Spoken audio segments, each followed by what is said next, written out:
السلام علیکم everyone, welcome back to story world. آج میں آپ کے لیے لے کے آئی ہوں ام الیقین کی ایپیسوڈ 25۔ لاسٹ ایپیسوڈ میں ہم نے دیکھا تھا کہ دبیسہ اللہ تعالیٰ سے گڑ گڑا کے دعائیں مانگ رہی ہوتی ہے، اپنی شفا مانگ رہی ہوتی ہے۔ والد جو ہیں وہ لوگوں کے تانے سن رہے ہوتے ہیں کہ تمہاری بیٹی کیا کر رہی ہے، اور اتنے میں ایک گھوڑ سوار آتا ہے اور وہ کہتا ہے کہ حضرت عیسیٰ علیہ السلام کوڑیوں کو ٹھیک کر دیتے ہیں، اور والد اس خوشی میں دبیسہ کے پاس بھاگتے ہوئے جاتے ہیں۔ چلیں جی اب آگے اسٹارٹ کرتے ہیں۔ سمندر کی وسعت میں کشتی کے بادبان کے ساتھ کھڑے ہو کر دبیسہ نے دور کنارے پر کھڑے والد کو دیکھا۔ وہ خوشی سے رو دی تھی۔ اس کے سر پر اس کا پرندہ مچل رہا تھا، اس کی طرح وہ بھی خوش تھا۔ یہ پرندہ ہی ان سب کو آگے کا راستہ دکھانے والا تھا۔ وہ سب ایک لمبے سفر پر جا رہے تھے۔ وہ اپنے مسیحا سے اپنی شفا لینے جا رہے تھے۔ وہ حضرت عیسیٰ علیہ السلام کے پاس اپنا رب لینے جا رہے تھے۔ وہ اس لمحے کو پا چکے تھے جس لمحے میں انہوں نے رب کا قرب پایا تھا۔ وہ سجدوں میں گرے ہوئے تھے، وہ روتے تھے، وہ سسکتے تھے، وہ رب کو ہر آواز میں پکارتے تھے، اور پھر انہوں نے رب کی مرضی کی پکار سنی۔ تمہارا نبی، تمہارا معجزہ زمین پر آ چکا ہے، تمہارا اس معجزے کے لیے، اس چاہت کے لیے وہ جا رہے تھے۔ اب کوئی سفر مشکل نہیں تھا، اب کوئی راستہ آخری کنارہ نہیں تھا۔ سمندر کے پانیوں پہ اڑتا پرندہ وہ سبز شاخ لے کر آنے والا تھا۔ ایک لمبا سفر ہے جو انہوں نے کرنا ہے۔ کنارے پہ کھڑے والد بڑبڑائے، کٹھن اور مشکل، دردناک اور مصیبت زدہ۔ یہ گریں گے، روئیں گے، طوفان ان سے ٹکرائیں گے، سرد ہوائیں انہیں بے حال کریں گی، لوگوں کے تانے سنیں گے اور ان سے دھتکار پائیں گے، بھوکے رہیں گے اور کنکریوں سے زخم خوردہ ہو جائیں گے، لیکن یہ یقیناً چلتے رہیں گے، اپنا سفر روکیں گے نہیں، کیونکہ یہ جان چکے ہیں کہ روشنی انہیں ہی ملتی ہے جو اندھیروں سے نکلنے کی تگ و دو کرتے رہتے ہیں۔ اب یہ سمجھ جائیں گے، سب سمجھ جائیں گے کہ کچھ کو کچھ پر فوقیت ہوتی ہے، کیونکہ یہ خدا کی مرضی ہوتی ہے۔ کشتی نظروں سے اوجھل ہو چکی تھی۔ کوڑی کبھی نہ واپس آنے کے لیے جا رہے تھے۔ ان کے واپسی کے انتظار میں والد پھولوں سے بھری ٹوکری شہر کے دروازے پہ رکھ کر انتظار کرتے تھے۔ وہ بلندی پر چڑھ کر بیٹھ جاتے اور اپنی دبیسہ کی راہ دیکھتے تھے۔ 1 سال 3 مہینے گزر چکے تھے، 1 صدی بھی گزر جاتی تو بھی وہ مایوس نہیں ہوتے۔ سمندر کی وسعت، زمین کا پھیلاؤ یہ باپ کی محبت کو مات نہیں دے سکتا۔ یہ قصہ بھی پرانا ہو چکا تھا کہ کبھی ان گھاٹیوں میں کوڑی رہتے تھے، پھر وہ اللہ کے نبی کی تلاش میں نکلے۔ نہ پہلے کسی کو ان کی پرواہ تھی، نہ اب تھی۔ نہ پہلے انہیں یقین تھا کہ یہ بیماری ٹھیک بھی ہو سکتی ہے، اور نہ اب تھا۔ پہلے انہیں یہ یقین نہیں تھا کہ کوڑ کو بھی شفا نصیب ہو سکتی ہے۔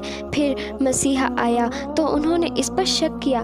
شک کرنے والوں کو، وہم رکھنے والوں کو کبھی حقیقی یقین حاصل نہیں ہوتا۔ انہیں ثبوت چاہیے تھے، انہیں ثبوت ملتے تھے، اور پھر بھی وہ تو بے ایمان ہی رہتے تھے۔ پھول توڑ کر تم نے دنیا جہان کے سارے باغ اجاڑ دیے، اب تک تو وہ مر کھپ چکے ہوں گے۔ والد خاموش رہے۔ دنیا سے پھول کبھی ختم نہیں ہو سکتے، ایسے ہی جیسے کانٹے کبھی ختم نہیں ہوں گے۔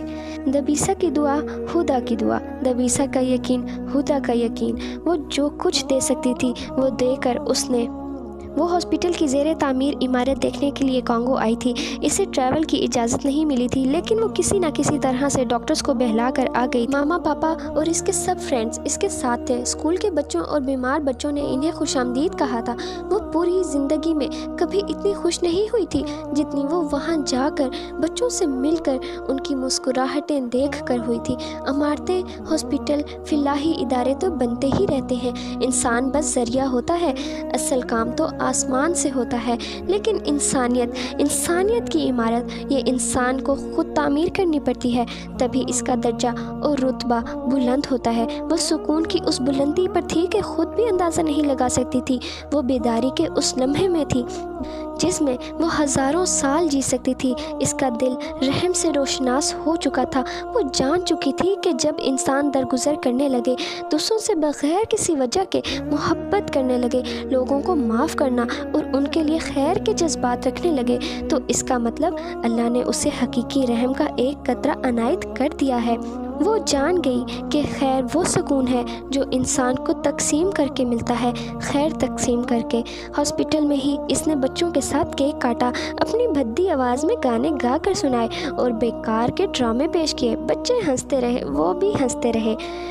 2 ٹیمیں بنا کر انہوں نے فٹ بال کا میچ کھیلنا شروع کر دیا تھا، اور جب وہ فٹ بال کو کک لگانے کی کوشش کر رہی تھی تبھی اسے آسمان گھومتا ہوا دکھائی دیا تھا۔ وہ چکرا کر گر گئی، آسمان اس پر جھک گیا۔ وہ 15 دن سے ہاسپٹل میں ہے۔ یہ کانگو کا ہی ایک چیریٹی ہاسپٹل تھا، اسے واپس نہیں لے جایا جا سکتا تھا۔ کوئی یہ بھی نہیں جانتا تھا کہ موت کی اس قسم، نیند کی اس سنگ دلی سے وہ کبھی لوٹے گی یا نہیں۔ وہ بار بار کوما میں جا رہی تھی۔ اس کا ہوش میں آنا بھی گہری نیند کی ہی قسم تھا۔ اس کے چہرے پر ایسا سکون تھا جو اسی شخص کو حاصل ہو سکتا ہے جس نے زندگی کے غموں کو دل سے اتار پھینکا ہو، جس نے شکوے شکایتوں کو آگ لگا دی ہو، جس نے حقیقی زندگی کے معنی سمجھ لیے ہوں، جس نے جان لیا ہو کہ زندگی ہمیشہ جاری رہتی ہے، زندگی کے ساتھ کبھی اگر نہیں لگتا۔ موت یہ تو بس ایک دفعہ کا قصہ ہے، باقی ساری کہانی تو بس زندگی کی ہی ہے۔ یہ زندگی، اگلی زندگی۔ ماں نے آسمان کی طرف دیکھا اور باپ نے اس کی تقلید کی۔ دل پر پتھر رکھ کر، دنیا جہان کے خوف اور خدشات میں گھر کر انہوں نے انجیکشن کی اجازت دے دی۔ دبیسا! بلندی پر بیٹھے والد نے دور سمندر میں دکھائی دینے والی کشتی کو دیکھ کر چلا کر پکارا۔ کشتی تو ابھی بہت دور تھی۔ خدا! اس نے اس کے گال پر اپنا ہاتھ رکھ کر اسے تھپکا، اسے پکارا۔ خدا تو ابھی بہت دور تھی۔ دبیسا! میری جان، میرا پھول! والد چلاتے ہوئے اس کی طرف بھاگے۔ شہر والے متوجہ ہوئے بغیر نہیں رہ سکے۔ خدا! وہ مسلسل اسے تھپک رہی تھی۔ آنکھیں کھولو! ماں کی سانس اس کی سانس میں اٹکی تھی، باپ کی جان اس کی جان میں تھی۔ خدا! وہ پکار رہی تھی۔ دبیسا! والد کی پکار، والد کا پیار، والد کا جہان۔ وہ کشتی کے بادبان کے ساتھ کھڑی تھی۔ وہ ٹوکری سے پھولوں کو نکال نکال کر سمندر کے ہواؤں کے سپرد کر رہے تھے۔ وہ سارے سمندر کو پھول کر دیں گے، وہ سارے جہان سے کانٹے چن لیں گے۔ اس کے سارے بہن بھائی اس کا نام پکار پکار کے دیوانے ہو رہے تھے۔ ماں آج بھی گرتی پڑتی چلتی تھی، اسے آج بھی ہوش نہیں رہا تھا۔ اپنی آنکھیں رگڑتی دبیسا وہ کشتی کے کنارے پہ لگنے سے پہلے ہی کود کر پانی میں چھلانگیں مارتی والد کے سینے سے جا لگی۔ اس کا حسن بے مثال تھا، اس کا جمال با کمال تھا۔ میری آنکھوں کا نور، میری دبیسا! خدا نے آنکھیں کھول دیں، اسے نیلی آنکھیں دکھائی دیں۔ وہ یہ آنکھیں پہلے بھی دیکھ چکی تھی۔ میں اور میری ٹیم پچھلے 2 سال سے اس میڈیسن پر کام کر رہے ہیں۔ آپ ہماری پہلی مریضہ ہیں جس پر یہ میڈیسن اپلائی کی گئی ہے۔ آنکھیں کھول دیں، پوری طرح سے ہوش میں آنے کی کوشش کریں۔ ماں فرتے جذبات سے اس پر جھک گئی۔ خدا! ڈاکٹرز نے کہا ہے کہ تم ہوش میں آ گئی ہو۔ تو اس کی آنکھیں خود بخود بند ہو گئیں۔ خدا! بہت دیر سے سو رہی ہیں آپ۔ کیوں؟ جاگ جائیں، آپ کو اچھا لگے گا۔ میں شیلے ہوں، ینگ شیلے۔ مجھے بتایا گیا تھا کہ میں آپ سے پہلے بھی مل چکی ہوں، آپ کو پھول دیتی رہی ہوں۔ آپ سے دوبارہ مل کر خوشی ہوئی۔ آج میں آپ کو نئی زندگی کی نوید دیتی ہوں۔ خوش آمدید۔ اس کی آنکھیں کھل گئیں پوری طرح سے۔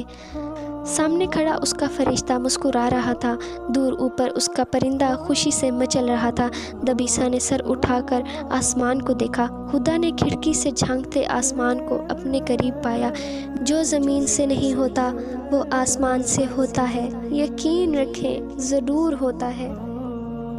چلیں جی، یہاں ہمارا ناول ہوتا ہے فنش۔ تو آپ سب نے اب مجھے کمنٹس میں ضرور ضرور ضرور بتانا ہے کہ آپ کو یہ ناول کیسا لگا، اور اب نیکسٹ میں کون سی سٹوری پڑھوں یہ بھی بتائیں۔ تھینک یو سو مچ، آپ لوگوں نے سنا، اتنا پیار دیا، جزاک اللہ خیر۔ السلام علیکم ورحمۃ اللہ وبرکاتہ۔